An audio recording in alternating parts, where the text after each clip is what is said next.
नमस्कार, जनादेश में आप सभी का स्वागत है। मैं हूं आपके साथ विजय कुमार पंड्या। छत्तीसगढ़ के CM Bhupesh Baghel full form में आ चुके हैं।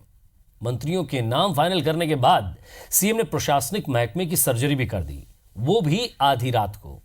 पुरानी सरकारों में निर्णायक जगहों पर तैनात रहे अधिकारियों की जगह दूसरे अफसरों को लगाया गया। इस फेरबदल के बाद पहली बार जनता को धन्यवाद देने के लिए निकले।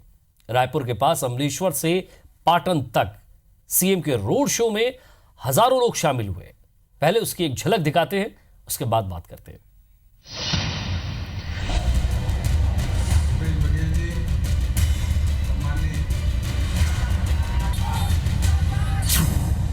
छत्तीसगढ़ कैबिनेट की लिस्ट पर राहुल गांधी से मुहर लगवाकर सीएम भूपेश बघेल रायपुर लौटे। लोग चेहरों को लेकर कयास लगा रहे थे, लेकिन इसी बीच आधी रात को सीएम ने प्रशासनिक महकमे की सर्जरी कर दी। आधा दर्जन कलेक्टर समेत 43 आईएएस अधिकारियों के तबादले किए गए। आधी रात को इतने बड़े पैमाने पर फेरबदल पहली बार हुआ। जशपुर की जिलाधिकारी प्रियंका शुक्ला को स्वास्थ्य विभाग में संयुक्त सचिव बनाया गया है। दंतेवाड़ा के जिलाधिकारी सौरव कुमार को मंत्रालय भेज दिया गया है।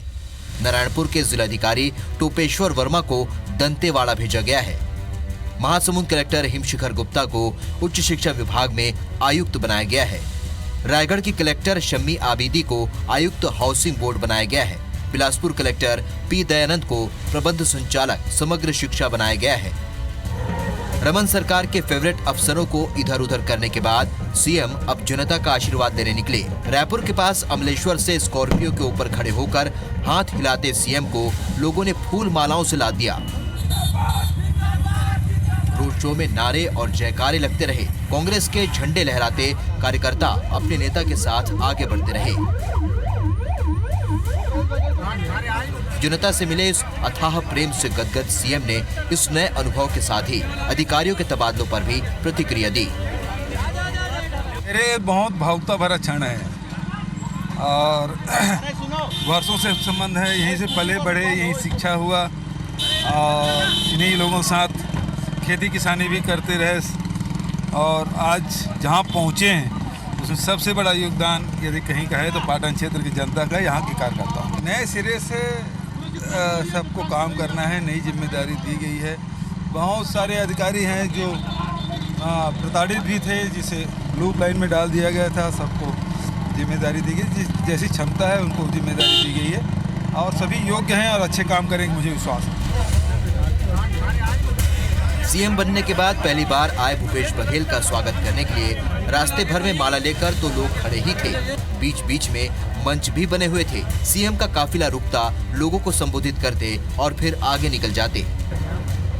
पाटन आते आते सीएम ऐसे कई मंचों से गुजरे।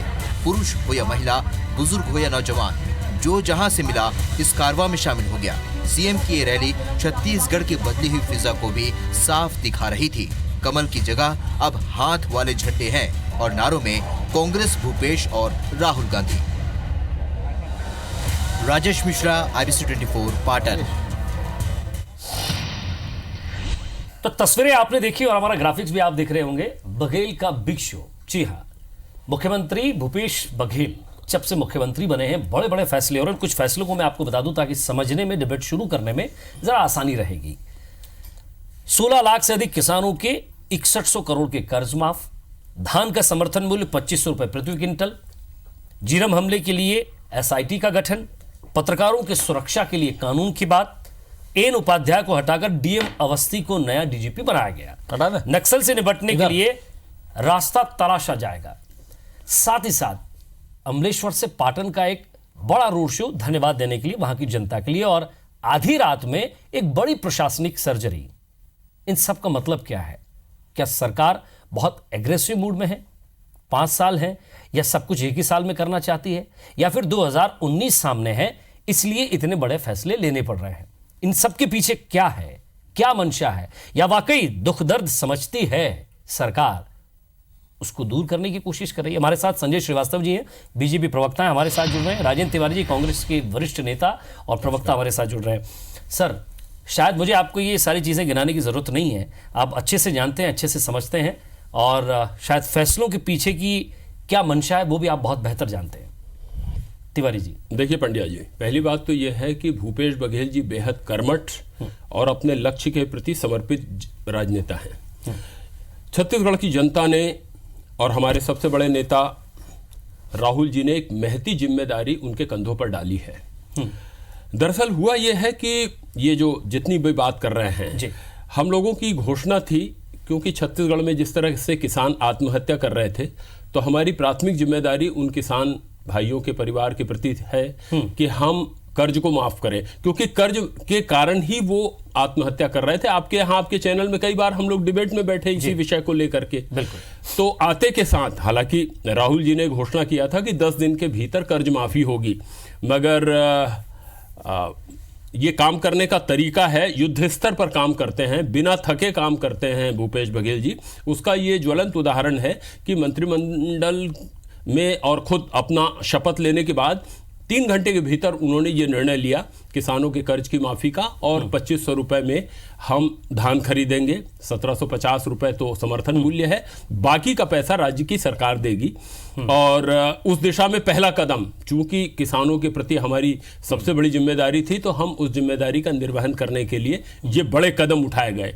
जहां तक प्रशासनिक सर्जरी की बात आपने की है जी, तो एक आम धारणा बनी हुई थी सत्ता के गलियारों में भी, और सत्ता के गलियारों से बाहर निकल के गली की कूचों तक में ये बात आम हो गई थी कि कुछ विशिष्ट अधिकारी हैं जो अधिकारियों के ऊपर चलते हैं, और निष्ठावान, कर्मठ, ईमानदार अधिकारियों को उन्होंने दरकिनार किया हुआ है और अपना एक गुट बना करके वो काम कर रहे हैं। उनकी जिम्मेदारी ये सुनी शासन है या फिर इस पर कुछ पुख्ता चीजें भी थी सरकार में? नहीं, पुख्ता चीजें थी। और इस बात का मंथन तो हम लोगों ने जो अखबार में पढ़ा, भारतीय जनता पार्टी जब अपने हार की समीक्षा कर रही है तो उसमें भी इस तरह की बातें आई। राष्ट्रीय स्तर पर जब समीक्षा हुई तो कुछ पत्रकारों ने तो मुखर होकर के उन अधिकारियों का नाम भी लिया कि वो अधिकारी मंत्री के ऊपर उनकी बात सुनी और मानी जाती थी और उनका इतना ज्यादा आदेश चलता था। तो अब यहां पर काम करने वाले अधिकारियों की आवश्यकता है। गुड, देखिए अधिकारियों का दायित्व तो जनता के प्रति होता है, शासन के प्रति होता है, किसी दल विशेष के प्रति नहीं होता। हम तो स्पष्ट कह रहे हैं। लेकिन आधी रात में मेरा सवाल यह था कि आधी रात में इस फैसले पर संशय नहीं है, इस फैसले पर किसी नीति या नीति पर कोई संशय नहीं उठा रहे। सवाल यह है, सुबह भी होने वाली थी, अचानक से फैसले नहीं, तो यही तो काम करने का एक तरीका है भूपेश बघेल जी का। हाजिर में हुज्जत नहीं और गैर में तलाश नहीं। जो काम करना है देर रात तक जाग करके उस अपने काम को, जो जिम्मेदारी छत्तीसगढ़ की जनता ने उनको दी है, उसको अमली जामा पहनाने का काम कर रहे हैं। दिन और रात कहां होता है? काम करने वाले आदमी के लिए तो 24 घंटा फिर काम ही करना है उनको। तो और लक्ष्य बड़ा है। देखिए, हमको हमारा लक्ष्य एक और है। मैं पंड्या जी ये भी बताना चाहूंगा कि केवल पूर्ण विराम यहीं तक नहीं लग रहा है कि किसानों की कर्ज माफी हो गई है। हमको किसानों के बारे में और भी बहुत कुछ सोचना है कि हमने पिछले 2 साल में मैंने वो मंजर देखा है कि किसानों ने अपनी फसल को लाके सड़कों पे फेंकने का काम कर दिया। उनको उनकी उपज नहीं मिल रही थी इसी रायपुर शहर में। तो कम से कम ऐसी व्यवस्था हो कि वो कर्ज के बोझ के तले दबे नहीं। अगर उनको धान का उचित मूल्य हो रहा है। प्रशासनिक व्यवस्था ऐसी थी जिसमें कुछ लोग काम नहीं कर रहे थे या कुछ लोग काम नहीं करना चाहते, जिन्होंने अपना गुट बना लिया? क्या आप यही कहना चाह रहे हैं? बिल्कुल। और उससे भी बढ़कर के बात, उससे भी बढ़कर के बात, अच्छा जी, मैं संजय जी से बात करूं? नहीं तो आप पूछ लीजिए संजय जी। फिर मुझसे जवाब ले लीजिएगा। सरकार थी, आपकी सरकार ने भी इन्हीं अधिकारियों पर भरोसा किया, आपकी सरकार ने भी इन्हीं अधिकारियों से काम लिया। क्या सरकार को इन्हीं अधिकारियों की वजह से 15 सीटों पर आना पड़ा, या फिर कहीं ना कहीं एक बड़ा प्रशासनिक फेरबदल होता ही है जब भी नई सरकार आती है? देखिए पंड्या जी, सबसे पहले तो मैं इस बात को बहुत स्पष्ट तौर पर कहना चाहता हूं और उसको प्रूफ भी कर दूंगा, सिद्ध भी कर दूंगा कि जो अधिकारी रहते हैं, जो ब्यूरोक्रेट्स होते हैं, वो किसी दल विशेष के नहीं होते। ये जरूर है कि विपक्ष में रहकर कांग्रेस लगातार 15 सालों में विपक्ष रहने के कारण लगातार उसको टारगेट करती रही और लोगों को बदनाम करती रही। उदाहरण ये बताना चाहता हूं कि आज हम यदि सरकार में थे, सरकार से हम बाहर हो गए हैं, तो ही हम पर ये आरोप लग रहा है। लेकिन जब हम कभी पहली बार भी सरकार में नहीं आए थे, तब इस तरह के तो आरोप नहीं लगते थे हमारे ऊपर। हमने मेहनत करके यहां तक अपना स्थान प्रकट लेकिन किया। संजय जी, इस बात से आप भी इनकार नहीं कर सकते कि आपकी योजनाओं तक नीचे तक पहुंचाने में कहीं ना कहीं इन अधिकारियों ने लेट लतीफी की है, इसका नुकसान आपको उठाना पड़ा। देखिए पंड्या जी, देखिए लोकतंत्र है, लोकतंत्र में यदि मैं कहूं, कहना नहीं चाहिए लेकिन मैं इसको स्वीकार करता हूं। कोई भी सरकारें, चाहे कांग्रेस हो चाहे बीजेपी की, 50 सालों तक सत्ता में नहीं रह सकती, न रहा है। ये भारत देश का इतिहास रहा है 72 वर्षों में। लोकतांत्रिक प्रक्रिया है, लोकशाही पर अफसरशाही हावी रही। संजय बिल्कुल नहीं, इसको मैं सुनिए तो पहले आप एक्सेप्ट नहीं करना। नहीं, बिल्कुल नहीं। देखिए जो विषय है, गलतियां होती हैं, बहुत सारी चीजें हैं, लेकिन इसको हम प्रशासनिक आतंकवाद, वही गलती तो कांग्रेस नहीं करना चाहती। तो मैं आ रहा हूं, मैं उसको भी खुलासा करता हूं। जो आप राजेंद्र तिवारी से पूछ रहे थे वो मैं बताता हूं क्या मामला है। आधी रात, ये कांग्रेस का चरित्र है, कांग्रेस की तासीर रही कि जो भी फैसले होते हैं वो देर रात को ही अंधेरे में होते हैं। मैं ये पूछना चाहता हूं कि कल 24 घंटे बाद मंत्रिमंडल का गठन होना था, वहां पर मंत्रियों का शपथ होता, मंत्रियों के साथ में बैठकर तमाम प्रकार की व्यवस्थाएं होती। आखिर ऐसी कौन सी जल्दी थी, कौन सी हड़बड़ाहट थी 24 घंटे के पहले कि देर रात को दिल्ली से आने के बाद तत्काल उन 40-50 IAS ऑफिसर, IPS और तमाम प्रकार की ये जो प्रशासनिक सर्जरी करी गई है, ये कहीं ना कहीं एक वन मैन शो की प्रणाली जो कांग्रेस की हमेशा से चरित्र रहा है, ये कांग्रेस की प्रणाली को दर्शाता है। और ये चर्चाएं मैं नहीं कर रहा हूं, ये पूरे शहर के अंदर में, यहां तक कि मैं कहना नहीं चाहता, शायद राजेंद्र तिवारी जी को अच्छा नहीं लगेगा, कांग्रेस के लोगों उन अधिकारियों की। राजेंद्र तिवारी जी से इसका लेकिन सुनिए पंड्या जी, आज 24 घंटे के बाद ठीक है, वन विभाग यह हो या लोक निर्माण हो या सामान्य प्रशासन विभाग हो, वहां के मंत्री बनेंगे, मंत्री के साथ में बैठकर चर्चा करके भी ये चीजें हो सकती थी। लेकिन ठीक 24 घंटे पहले, मैं ये नहीं कहता 10 दिन पहले, 10 दिन बाद यदि मंत्रिमंडल का गठन होता तो शायद मैं सवाल नहीं खड़ा करता, लेकिन 24 घंटे के बाद में मंत्रिमंडल का निर्माण होना है और उसके 24 घंटे पहले इस तरह की रात को सर्जरी हो रही है, ये शायद जनता की समझ से परे है। और ये प्रश्न कहीं ना कहीं जनता के मन में और लोगों के मन में, यहां तक कि समझ से परे क्यों है? अगर आपके समझ में आ रहा है तो वो परे को यहां लाइए, बिना अरे भरे के। तो मैंने कहा ना, मैंने सिद्ध किया ना कि भाई 24 घंटे के बाद तो मंत्रिमंडल का गठन होना है। मंत्रिमंडल जवाबदार रहता है, अपने विभागों का जवाबदार रहता है, उसके सेक्रेटरीज रहते हैं, उनसे बातचीत करके समन्वय के आधार पर काम होते हैं। आखिर ऐसा क्यों? आखिर देखिए, एक आध दो चार चीजें हो जाती तो चल जाता, लेकिन एक बड़ा फैसला हुआ। इनकी बात में मुझे 10% नहीं, बिल्कुल नहीं। इनको अब क्या बोलूं मैं, दरअसल क्या है कि इनके पार्टी से यही गलती हुई, इनके मंत्रियों से और तत्कालीन मुख्यमंत्री से यही गलती हुई। सुनिए ना, ये जब हवा में घूमते थे ना हेलीकॉप्टर में, तो उनको जन समस्याएं दिखाई नहीं देती थी, अधिकारियों के कारनामे नहीं दिखाई देते थे, कुछ चुनिंदा अधिकारियों के, सारे अधिकारियों की बात नहीं कर रहे हैं हम, जिनको जो सर्जरी हो रही है। और भूपेश बघेल जी पद यात्रा करके उन सारे अधिकारियों के, यानी वो जनता के बीच में आते जाते थे, उनको सारी बातों की जानकारी थी, तो उनके पास तो एक पूरा रेखा चित्र बना हुआ था कि कौन अधिकारी क्या काम कर रहे हो, और जो कर्तव्यनिष्ठ अधिकारी हैं उनको जिम्मेदारी नहीं दी जा रही है। तो दिन को करें, रात को करें, अरे भाई ये उस आदमी के काम करने का तरीका है। कि मंत्री पद की शपथ हो जाती, मंत्रियों से पूछ लेते, बैठ लेते, वो भी कहीं के विधायक हैं, उन तक भी सूचना आती। इससे क्या फर्क पड़ता है? नहीं, इससे क्या फर्क पड़ता है? मुख्यमंत्री काम कर रहे हैं और इसके लिए एक मंत्रिमंडल तो है ही है, 3 लोगों का मंत्री। आरोप लगा रहे हैं आर्मी इनका ये तो अब ये कोई काम नहीं है इनका, यानी ये जो काम नहीं करके दिखा पाए, इनके यहाँ जो प्रशासनिक तंत्र हावी था, कुछ चुनिंदा अधिकारी जो इनके मंत्रियों को, अब वो वानखेड़े जी पत्रकार है ना एबीपी, उसमें उन्होंने कहा कि मंत्रियों को टोल टैक्स देना पड़ता था उस पर्टिकुलर अधिकारी को। तो इस तरह की जो व्यवस्था थी, अब वो व्यवस्था कांग्रेस के शासन में नहीं चलेगी। और इन्होंने कहा अधिकारियों के बारे में, एक आदमी आज रायपुर कलेक्टर है, कल इस्तीफा देता है, परसों चुनाव लड़ता है, तो ये बताता है कि इस तरह के कुछ अधिकारी और भी हैं और उनको भी सुधारे जाने की आवश्यकता है। वो जनता के प्रति समर्पित रहे, वो शासन के प्रति समर्पित रहे, अपने कर्तव्यों का पालन करें, हम ये चाहते हैं। पूछूंगा संजय श्रीवास्तव जी से। संजय जी, शायद मेरे को आपसे एक सच जवाब, सीधा जवाब, सटीक जवाब की आशा होगी। सवाल यह था कि आखिर इन फैसलों पर बीजेपी को कोई कमी दिख रही है क्या? क्योंकि इन्हीं फैसलों की वजह से शायद इन्हीं एग्रेसिव फैसलों की वजह से देखिए कहीं ना पंड्या कहीं जी, आपको हार देखिए पंड्या जी, मैंने बता दिया, इस प्रदेश के अंदर में पहली बार कांग्रेस की सरकार बन रही है, केवल 10 दिन हुए हैं। उत्साह और अति उत्साह अच्छी चीज है, अति उत्साह ठीक नहीं है। आकांक्षा अच्छी है, अति महत्वाकांक्षा होना मुझे लगता है ठीक नहीं है। ऐसा लग रहा है मानो 10 दिन के अंदर में कांग्रेस की सरकारें सभी चीजों को दूर कर देंगी।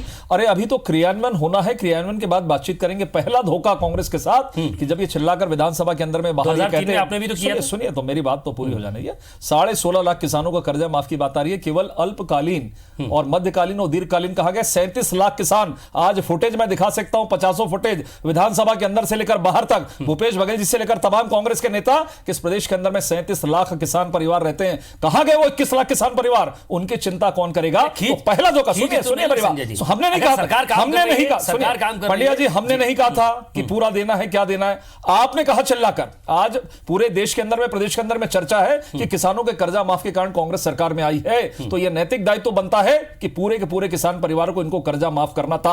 और मेरा स्पष्ट आरोप है, आप इसको कहें सही कहें या नहीं कहें, 24 घंटे के पहले, मंत्रिमंडल गठन के पहले यदि रात को फैसले होते हैं, तमाम प्रकार की बड़ी सर्जरी होती है, यह कहीं ना कहीं कोई मामला बनता है। और ये मैं नहीं कि आने वाले बनता है सर, निश्चित प्रदेश में काम करने का, प्रदेश में प्रशासनिक सर्जरी करने का नहीं, ठीक है, देखिए ठीक है। सबसे पहले सरकार चलाने का या कहीं कोई बातचीत होती, थोड़ी देर पहले बात होती कोऑर्डिनेशन की, समन्वय की, समन्वय मंत्रिमंडल विभागों के साथ में मुख्यमंत्री जी का रहता है। ऐसा नहीं कि कोई मुख्यमंत्री बन गया तो पूरे फैसले होते हैं। ये कहीं ना कहीं संकेत दे रहा है। क्या 24 संकेत दे रहा है? यही दे रहा है, यही मैं दे रहा हूं, संकेत दे रहा है, यही मैं दे रहा हूं। वन मैन शो, सरकार काम कर रही है, शो, लोगों के लिए काम कर रही है। देखिए कांग्रेस, सुनिए, घोषणाएं अलग बात है, क्रियान्वयन क्या होता है ये हम देखते हैं आने वाले समय के अंदर। मुझे लगता है मुझे भी कहना बहुत जल्दबाजी होगी और आपको देखने में भी ये जल्दबाजी होगी। कुछ देर हम समय का इंतजार करें। मैंने तो पहला आरोप लगा दिया कि 37 लाख किसान परिवार की जगह 16.5 लाख किसान परिवार। आप ये बात शुरू से कह रहे थे, 1 महीने पहले से समय का इंतजार करिए, समय का इंतजार करिए, समय आपके हाथ में। देखिए नहीं, समय भी नहीं, इनके लिए समय काम करने का। चलिए काम करने का। मैं राजनीति, पहला फैसला 37 लाख की जगह 16.5 लाख किसान। जी देखिए, पहली बात तो यह है कि संजय श्रीवास्तव जी जितनी बात बोल रहे हैं, इसका मतलब अभी भी इन्होंने सबक नहीं सीखा है। नहीं, हम आपसे पूछ रहे हैं। मेरे को पहले बोल रहे, हम आपसे बिल्कुल नहीं बोला। इन्होंने कहा कि किसानों की कर्ज माफी के कारण ये सत्ता में आए। देखिए, हम एक बात का वायदा करते हैं, हमारे राज्य में किसान कम से कम आत्महत्या नहीं करेंगे। हम इस बात का पूरा प्रयास करेंगे कि किसानों को खुशी होना चाहिए। बिल्कुल खुश हूं मैं, उनकी उपज, लेकिन 37 लाख उनकी उपज का उचित मूल्य मिले। और अभी जैसे अभी आपने ये भी पूछा था बेरोजगारी की बात, तो राहुल जी ने इस प्रकार की योजना भी बना के रखी है और उसको अमली जामा पहनाने का, उसको क्रियान्वित करने का काम प्रदेश के मुख्यमंत्री भूपेश बघेल जी करेंगे कि हम फूड प्रोसेसिंग प्लांट, ताकि अपनी उपज को सड़क में फेंकने का काम ना करे किसान। और दूसरी बात यह है कि ये जो जबरदस्त विजय मिली है, साधारण नहीं, 3/4 से ज्यादा बहुमत अगर कांग्रेस को दिया है, तो वो भारतीय जनता पार्टी की नाकारा सरकार के खिलाफ जनादेश था।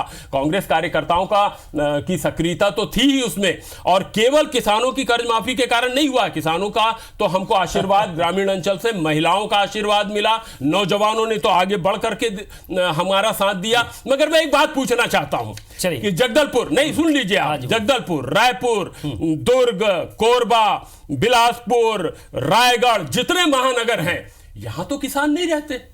यहां तो आम वो लोग रहते हैं जो किसानों का काम नहीं करते। उन्होंने एक तरफा बहुमत दिया है। तो ये इस बात को दिखाता है कि चौतरफा सवाल ये था, वो कह रहे हैं कि एक ही व्यक्ति सारे फैसले ले रहा है। सरकार से लोग त्रस्त बैठे थे। उनका सवाल माता बहने यहाँ तो थाने के भीतर बलात्कार हुआ जनाब, पानी पी के 108 लोग मरे हैं। कि आखिर सारे फैसले जो है सीएम ले रहे हैं, क्या कैबिनेट से भी पूछ लेते, उनसे भी बात कर लेते? हालांकि वो पार्टी में जो भी फैसले हो रहे हैं, ऐसे कह रहा हूं, जो भी फैसले हो रहे हैं, छोटी कैबिनेट है, छोटी कैबिनेट। 10 सेकंड आपके पास है सर, 10 बड़े फैसले लिए गए। मुझे लगता है कि मुझे लगता है कि दो महत्वपूर्ण मुद्दे हैं जिस पर जवाब नहीं आ पाया और ना आ पाएगा। पहला तो जो वो 21 लाख किसान कहां जाएंगे जिनके बारे में उन्होंने घोषणा की थी। दूसरा, मुझे लगता है कि मंत्रिमंडल का इंतजार होना था। हमारा स्पष्ट आरोप है कि वन मैन आर्मी शो जो दिख रही है पहले दिन से 17 से लेकर आज 24 तारीख तक, वही दृश्य हमें दिक्कत नहीं है। जो लोग पंड्या जी, आपको जो अगर पंड्या निर्णय जी, लिया जो है, निकल संजय गया जी, है, मेरे लिए जो निकल गया है, यातायात न जो रोका पुरानी जाए, चीजें हो गई हैं, एम्बुलेंस आ रही उस पर है आज तो पहले कहें एम्बुलेंस कि को आने रास्ता वाले दो। समय के अंदर में कैसे इसमें कौन होंगे, से आने वाले समय के अंदर में क्या अगर होगा? वो ये कहते हैं मैं कि उस ये पर सवाल नहीं कर रहा हूं, बंद किया मैं तो ये जाए, कह रहा हूं, अपनी गाड़ी के कारवा से लेकिन उन्होंने मंत्रिमंडल आधी बड़ा गाड़ियां होना कम कर चाहिए। दिया। सवाल ये था कि आखिर इन फैसलों से क्या वाकई पत्र लिखा इन जाता पर है अमल होगा प्रशासनिक सर्जरी? तो क्या इस प्रशासनिक सर्जरी से वो जो कांग्रेस हमेशा से आरोप लगाती रही थी कि प्रशासनिक स्तर पर काम नहीं हो रहा है, ये फेरबदल हो गया? इसके बाद क्या कोई तेजी नजर आएगी, क्या कोई शक्ति नजर आएगी? और सवाल ये कि इन बड़े फैसलों से बीजेपी कोई सबक लेगी क्या? क्या वो आने वाले समय में 2019 के लिए वो अपनी कोई भूमि तलाश रही है क्या? इन तमाम मुद्दों पर हमने बात की। बहुत बहुत शुक्रिया संजय श्रीवास्तव जी आपका, राजन तिवारी जी आपका भी नमस्कार।